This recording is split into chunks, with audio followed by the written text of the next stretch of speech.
지금 당신은 넘어진 후 손목이나 엉덩이가 아파서 움직이기조차 두려운 상황인가요? 무릎이나 어깨가 아파서 계단을 오르내리는 것도 힘들고 옷을 입고 벗는 일상적인 동작조차 고통스러워서 가족에게 의지해야 하는 상황이 되고 있지 않습니까? 골절이나 관절 문제로 병원에 가야 하는데 수술받는 것이 너무 무서워서 통증을 참으며 하루하루를 버티고 계시죠. 더 심각한 것은 골절을 제대로 치료하지 않거나 관절 문제를 방치하면 평생 걷지 못하게 될 수도 있다는 사실입니다. 바로 그런 분들을 위해 오늘 이 영상을 준비했습니다.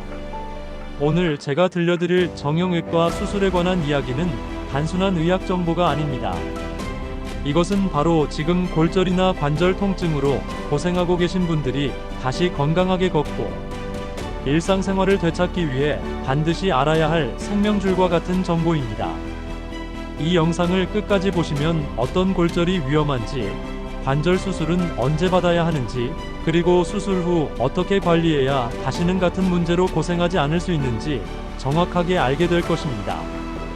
더 나아가 골절을 예방하고 관절을 평생 건강하게 지키는 생활 습관의 비밀까지 상세히 공개해 드릴 예정입니다.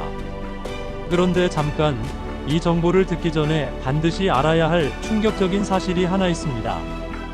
많은 60대 이상 어르신들이 가벼운 넘어짐 사고로 고관절 골절을 입었는데도 통증을 참다가 1년 내 사망률이 20%에 이른다는 연구 결과가 있습니다. 특히 골다공증이 있는 상태에서는 작은 충격에도 뼈가 부러질 수 있고 관절염을 방치하면 나중에는 인공관절 수술조차 어려워질 수 있습니다. 지금부터 약 18분 동안 여러분의 뼈와 관절 건강을 지키고 평생 건강하게 걸을 수 있는 귀중한 정보들을 하나하나 자세히 알려드리겠습니다. 본론 1. 고령자에게 위험한 골절의 종류.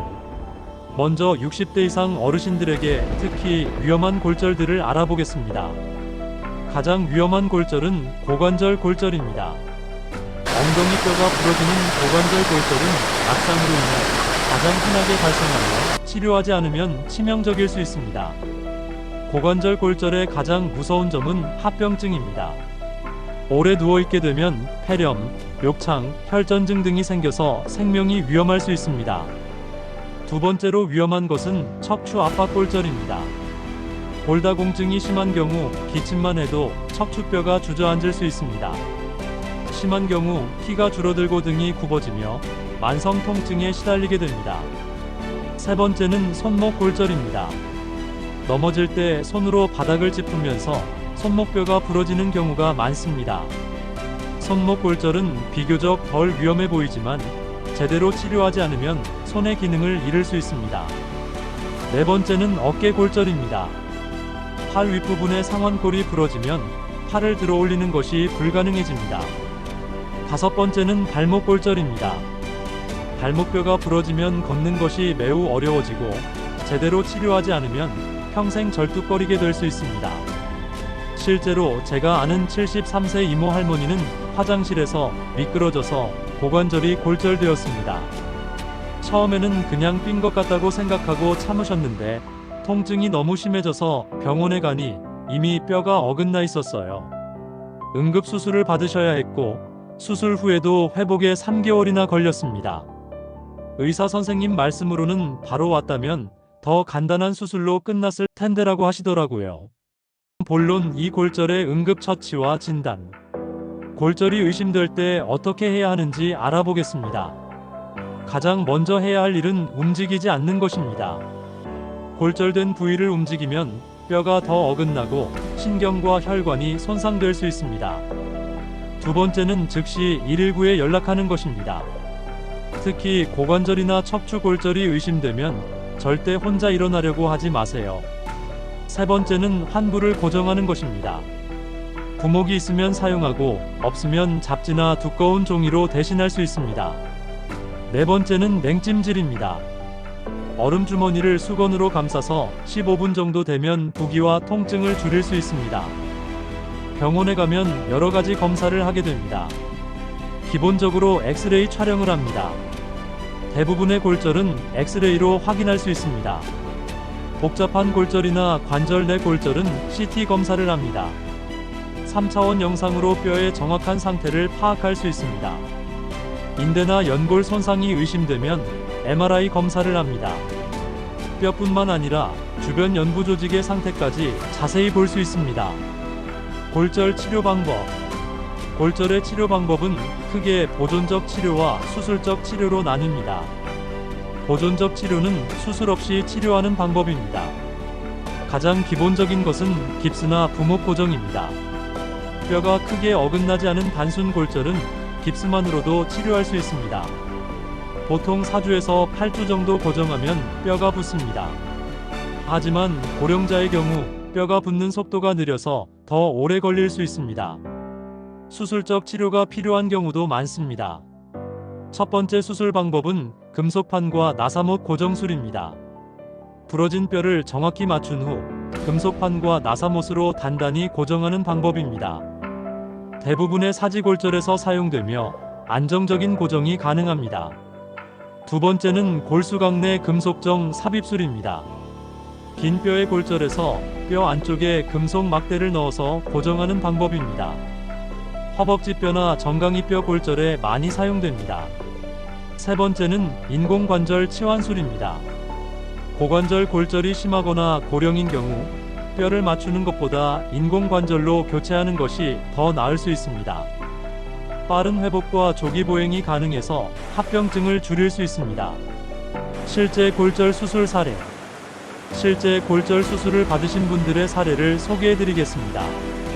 첫 번째는 68세 박모 할아버지의 고관절 골절 수술 사례입니다. 할아버지는 욕실에서 미끄러져 넘어지셨는데 일어날 수가 없었어요. 가족이 발견하고 즉시 119에 신고해서 응급실로 이송되었습니다. 검사 결과 대퇴골 경부 골절로 즉시 수술이 필요한 상황이었어요. 고령이고 골다공증이 있어서 인공관절 반치환술을 시행했습니다. 수술은 2시간 정도 걸렸고 다음날부터 보행기를 이용해서 걷기 시작했어요. 일주일 만에 퇴원하셨고 3개월 후에는 지팡이 없이도 걸을 수 있게 되었습니다. 할아버지는 골절이 생명을 위협할 수 있다는 걸 몰랐는데 빨리 수술받아서 다행이다라고 하시더라고요. 두 번째는 71세 김모 할머니의 손목 골절 수술 사례입니다. 할머니는 시장에서 넘어지면서 손으로 바닥을 짚었는데 손목에서 뚝 소리가 났어요.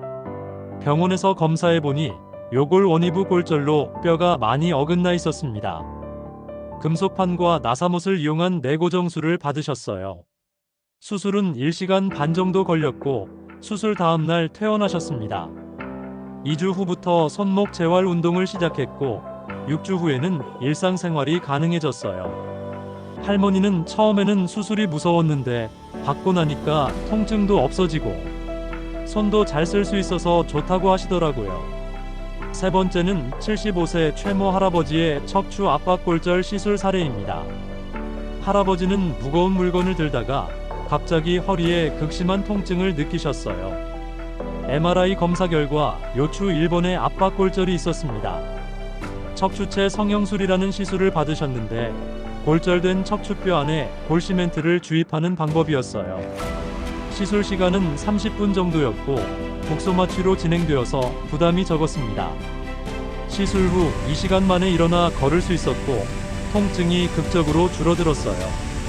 할아버지는 이렇게 간단한 시술로 고통에서 벗어날 수 있을 줄 몰랐다고 하시더라고요.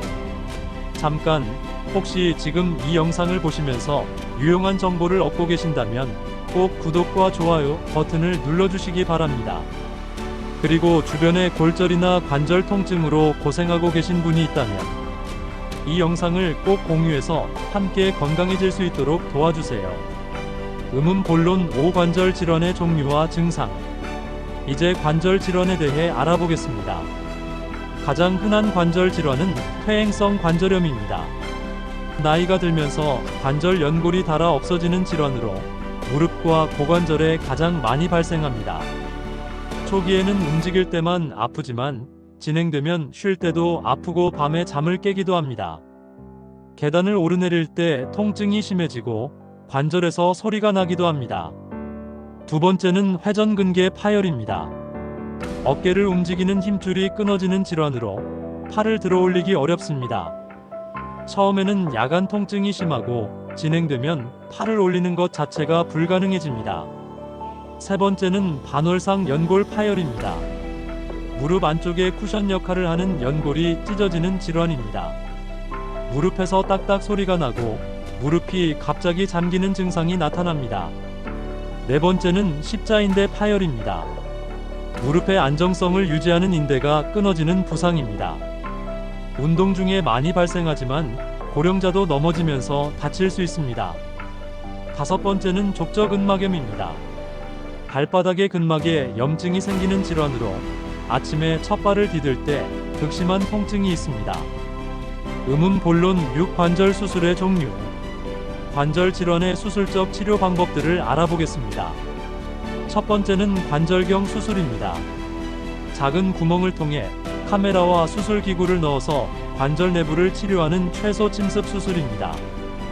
반월상 연골 파열, 십자인대 파열, 회전근개 파열 등을 치료할 수 있습니다.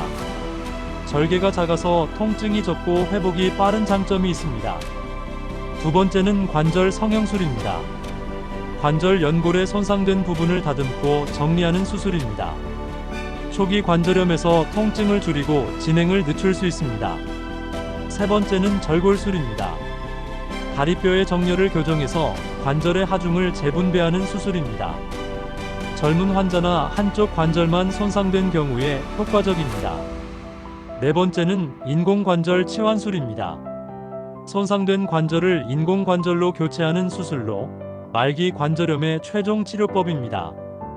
무릎, 고관절, 어깨 등에서 시행되며 통증을 없애고 기능을 회복시킵니다. 다섯 번째는 회전근개 봉합술입니다. 끊어진 어깨의 힘줄을 다시 뼈에 고정하는 수술입니다. 관절경을 이용해서 최소 침습으로 시행할 수 있습니다. 본론 7관절 수술 성공 사례. 실제 관절 수술을 받으신 분들의 사례를 소개해드리겠습니다. 첫 번째는 66세 정모 할머니의 무릎 관절경 수술 사례입니다. 할머니는 1년 동안 무릎 통증으로 고생하셨는데 계단 오르기가 특히 힘드셨어요. MRI 검사 결과 반월상 연골이 찢어져 있었습니다. 관절경 수술로 찢어진 연골을 제거하고 다듬는 수술을 받으셨어요. 수술은 1시간 정도 걸렸고 당일 퇴원하셨습니다.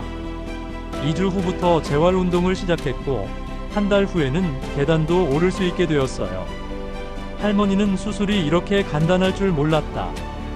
1년 동안 고생한 게 아깝다고 하시더라고요. 두 번째는 70세 한모 할아버지의 어깨 회전근개 봉합술 사례입니다. 할아버지는 6개월 동안 어깨 통증으로 밤잠을 설치셨어요. 특히 옆으로 누울 때 통증이 심해서 항상 한쪽으로만 주무셔야 했습니다. 검사 결과 회전근개가 완전히 끊어져 있었고 관절경 봉합술을 받으셨어요. 수술 후 4주 동안 보조기를 착용하고 물리치료를 꾸준히 받으셨습니다. 3개월 후부터는 팔을 자유롭게 들어올릴 수 있게 되었어요. 할아버지는 이제 양쪽으로 편하게 누워 잘 수 있어서 너무 좋다고 하시더라고요. 본론 팔 수술 후 재활과 회복. 골절이나 관절 수술 후 재활은 매우 중요합니다. 재활의 목표는 관절의 기능을 최대한 회복하는 것입니다. 수술 직후에는 부종과 통증 관리가 중요합니다. 얼음찜질, 다리 올리기, 압박 붕대 등을 활용합니다. 초기 재활 단계에서는 관절의 움직임 범위를 회복하는 것이 목표입니다. 물리치료사의 지도하에 조심스럽게 관절을 움직이는 연습을 시작합니다. 중기 재활 단계에서는 근력을 강화하는 운동을 합니다. 약해진 근육을 강화해서 관절을 안정적으로 지지할 수 있도록 합니다. 후기 재활 단계에서는 일상생활 동작을 연습합니다. 계단 오르기, 앉았다 일어서기, 걷기 등을 반복해서 연습합니다. 재활 기간은 수술의 종류와 환자의 상태에 따라 다릅니다. 관절경 수술은 4주에서 8주, 인공관절 수술은 3개월에서 6개월 정도 걸립니다. 골절 예방을 위한 생활습관 골절을 예방하는 생활 습관에 대해 말씀드리겠습니다. 가장 중요한 것은 낙상 예방입니다. 집안 환경을 안전하게 만드는 것이 첫걸음입니다.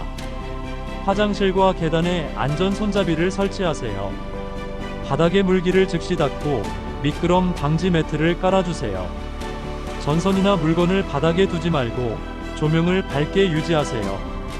신발도 중요합니다. 미끄럼 방지 기능이 있는 편한 신발을 신으세요. 슬리퍼나 굽이 높은 신발은 피하는 것이 좋습니다. 시력과 균형 감각을 유지하는 것도 중요합니다. 정기적으로 안과 검진을 받고 필요하면 안경을 착용하세요. 균형 운동을 꾸준히 해서 넘어지는 것을 예방하세요. 약물도 확인해야 합니다. 어지럼증을 유발하는 약을 복용 중이라면 의사와 상의하세요. 여러 가지 약을 함께 복용하면 낙상 위험이 높아질 수 있습니다. 뼈와 관절에 좋은 영양소. 뼈와 관절 건강에 도움이 되는 영양소들을 알려드리겠습니다. 첫 번째는 칼슘입니다. 뼈를 튼튼하게 만드는 가장 기본적인 영양소로 하루 1000에서 1200mg이 필요합니다. 우유, 치즈, 요구르트, 멸치, 뱅어포, 두부, 브로콜리 등에 풍부합니다. 두 번째는 비타민 D입니다. 칼슘의 흡수를 돕고 골다공증을 예방합니다. 연어, 고등어, 달걀 노른자에 많고 햇볕을 쬐면 피부에서 합성됩니다. 세 번째는 단백질입니다. 뼈와 근육을 만드는 재료로 충분한 섭취가 필요합니다. 생선, 닭고기, 계란, 콩류 등을 골고루 드세요. 네 번째는 비타민 K입니다. 뼈의 칼슘 침착을 돕는 영양소입니다. 시금치, 케일, 브로콜리 등 녹색 채소에 풍부합니다. 다섯 번째는 마그네슘입니다. 뼈의 구조를 유지하고 근육 기능을 돕습니다. 견과류, 씨앗류, 통곡물에 많이 들어있습니다. 여섯 번째는 콜라겐입니다. 연골과 인대의 탄력성을 유지합니다. 닭발, 족발, 연어 피부 등에 풍부합니다. 관절 건강을 위한 운동법. 관절 건강을 위한 운동 방법을 알려드리겠습니다. 가장 좋은 운동은 유산소 운동입니다. 걷기, 수영, 자전거 타기 등은 관절에 무리를 주지 않으면서 전신 건강을 증진시킵니다. 하루 30분, 주 5회 정도가 적당합니다. 근력 운동도 중요합니다.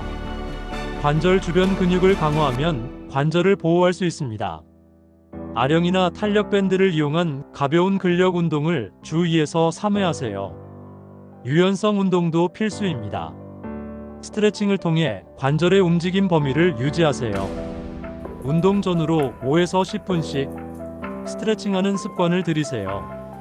균형 운동도 해야 합니다. 한 발로 서기, 뒤꿈치 들고 걷기 등의 균형 운동은 낙상을 예방합니다. 관절에 무리가 가는 운동은 피해야 합니다. 달리기, 점프, 쪼그려 앉기 등은 관절염이 있으면 피하는 것이 좋습니다. 통증이 있으면 즉시 운동을 중단하고 휴식을 취하세요. 정기 검진과 조기 치료. 골절과 관절 질환의 조기 발견을 위해 정기 검진이 필요합니다. 50세 이후부터는 골밀도 검사를 받으세요. 골다공증을 조기에 발견해서 골절을 예방할 수 있습니다. 2년에 한 번씩 검사받는 것을 권합니다. 관절 통증이 2주 이상 지속되면 병원을 찾으세요. 초기에 치료하면 간단한 방법으로도 효과를 볼 수 있습니다. 다음과 같은 증상이 있으면 즉시 병원을 찾으세요. 관절이 붓고 뜨거워지는 경우, 관절을 전혀 움직일 수 없는 경우, 변형이 눈에 보이는 경우입니다. 정기적으로 전문의 상담을 받으세요. 무엇보다 중요한 것은 조기 발견과 적절한 치료, 그리고 꾸준한 관리입니다. 의심 증상이 있으시면 두려워하지 마시고 병원을 찾으시기 바랍니다. 이 영상이 도움이 되셨다면 구독과 좋아요, 그리고 알림 설정까지 꼭 부탁드립니다. 댓글로 궁금한 점이나 경험담도 나누어 주시면 많은 분들에게 큰 도움이 될 것 같습니다. 다음 영상에서는 관절센터 마이너스 인공관절, 관절경 수술에 대해 다뤄보겠습니다. 언제 필요한지, 어떤 종류가 있는지, 수술 후 관리는 어떻게 해야 하는지 상세하게 알려드릴 예정입니다. 그럼 다음 영상에서 또 만나 뵙겠습니다. 여러분의 건강하고 행복한 노후를 위해 계속해서 유용한 정보를 전해드리겠습니다. 건강 잘 챙기시고 오늘도 건강한 하루 보내세요. 감사합니다.